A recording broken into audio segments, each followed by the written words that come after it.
అండి చాలామంది షుగర్ తోటి కొబ్బరి లడ్డు చేస్తారు కదా, అలా కాకుండా నేనైతే బెల్లంతో కొబ్బరి లడ్డు చేశాను. చాలా సూపర్గా ఉంది.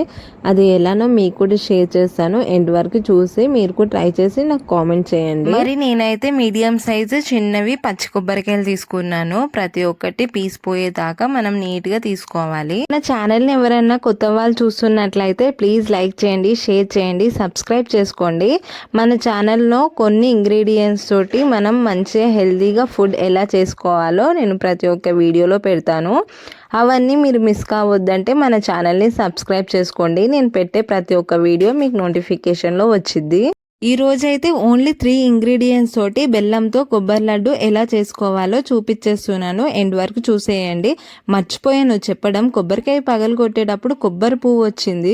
ఇలా వస్తే దేనికి చిహ్నమో నాకు కామెంట్ చేయండి. నేనైతే ఆ పువ్వును తినేసాను. అలా తినొచ్చో లేదో కామెంట్ చేయండి. మనం ఒక్కొక్క కొబ్బరికాయని మీడియంలో పగలగొట్టుకొని అలా తురుముకోవాలి. ఎంత మంచి తురుముకుంటే అంత మంచి టేస్ట్ వస్తుంది అనమాట కొబ్బరి లడ్డు. అయితే కొబ్బరి తురిమేటప్పుడు అక్కడక్కడ పెద్ద ముక్కలు పడిపోతే అవన్నీ మనం చూస్తూ నీట్గా తీసేసుకోవాలన్నమాట. ప్రతి ఒక్కటి నీట్గా అలా తురుముకోవాలి. కొంచెం ఓపికతోటి మనం ఇలా చేసామనుకోండి, మిగతాది ప్రాసెస్ అంతా చాలా సింపుల్.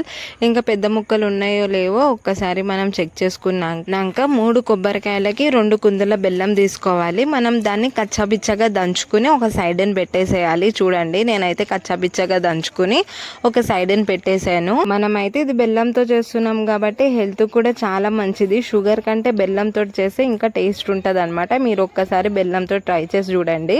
ఇంకా మనం స్టవ్ మీద ప్యాన్ పెట్టుకుని ఫస్ట్ మనం బెల్లం వేసుకోవాలి. 2 సెకండ్స్ ఆగినాక 1 కప్ వాటర్ పోసి సిమ్లో పెట్టుకోవాలి. ఎందుకంటే మనం పాకం పడుతున్నాం కదా, కింద అడగంటకుండా మనమైతే స్పూన్ తోటి ఎవ్రీ సెకండ్ తిప్పుతూ ఉండాలన్నమాట. కింద అడగంటకుండా అయితే మనం చూసుకోవాలి. కొంచెం సేపు అయినాక వాటర్ పోసి చూసుకోవాలి. దగ్గరకు వస్తే మనకి పాకం రెడీ అయిపోయినట్టే. మనకి పాకం ఎంత బాగా వస్తే అంత మంచి టేస్ట్ వస్తుంది లడ్లలో. మీకు ఎలాంటి లడ్లు ఇష్టమో కూడా కామెంట్ చేయండి. నేనైతే ఆ లడ్లతో తప్పకుండా మీ ముందుకు వచ్చేస్తాను. మన ఛానల్లో తక్కువ ఇంగ్రీడియంట్స్ తోటి హెల్తీ ఫుడ్ ఎలా చేసుకోవాలో మన ఛానల్లో నేను చూపించేస్తాను. ప్లీజ్ మన ఛానల్ని సబ్స్క్రైబ్ చేసుకోండి. మీరు సబ్స్క్రైబ్ చేసుకుంటే నేను పెట్టే ప్రతి ఒక్క వీడియో మీకైతే నోటిఫికేషన్లో వస్తుంది. అప్పుడు నా మిస్ అయితే కారు మన వీడియోస్ని. ఇప్పుడైతే నేను ఇలాచీలు వేస్తున్నాను. ఇలాచీలు అంటే ఇష్టం లేని వాళ్ళు ఇలాచీలను అవాయిడ్ చేయండి. దగ్గరకు వచ్చింది కదా, మనం తురుముకున్న కొబ్బరి కొంచెం కొంచెం వేస్తూ తిప్పుకోవాలి. ఎందుకంటే కింద అడగంటకుండా మనం చూసుకోవాలి. అది కూడా మనం కొంచెం కొంచెం వేస్తూ తిప్పుకోవాలి. మొత్తం వేసాక మనం సిమ్లో పెట్టుకొని ఒక 10 మినిట్స్ బెల్లం పాకం అంతా దగ్గరకు వచ్చే వరకు ఉడికించుకోవాలి.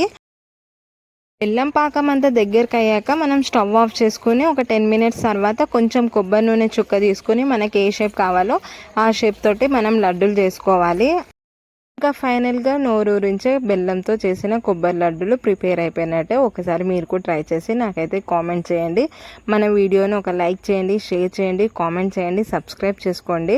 సబ్స్క్రైబ్ చేసుకోవడం మర్చిపోకండి. మీరు సబ్స్క్రైబ్ చేసుకుంటే నేను పెట్టే ప్రతి వీడియో మీకు నోటిఫికేషన్లో వచ్చింది. నా కాకుండా చూస్తారు నా వీడియోస్. షుగర్తో చేసిన కొబ్బరి లడ్డూల కంటే బెల్లంతో చేసిన కొబ్బరి లడ్డూలు చాలా టేస్ట్గా ఉంటాయి. ఒక్కసారి మీరు కూడా ట్రై చేసి నాకు కామెంట్ చేయండి. నా వీడియోని అయితే ఒక లైక్ చేయండి. ఇంకా ఫైనల్ గా దగ్గరకి అయిపోయింది. మా మదర్ అయితే రౌండ్ గా ప్రిపేర్ చేసేస్తున్నారు.